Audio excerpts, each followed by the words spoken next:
Magandang araw, Bagong Pilipinas. Narito ang Police News Express sa oras na ito.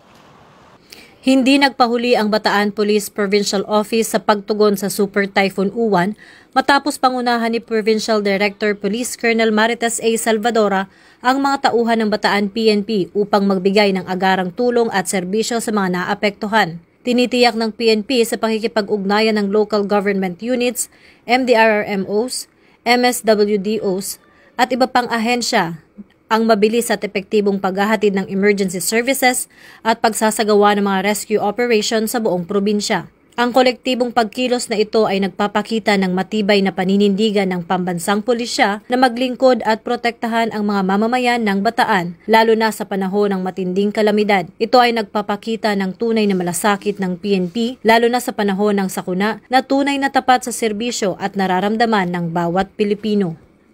Para sa mga napapanahong balita, laging tumutok sa Police News Network. Ako po si Patrolwoman Sari Bernales para sa Police News Express.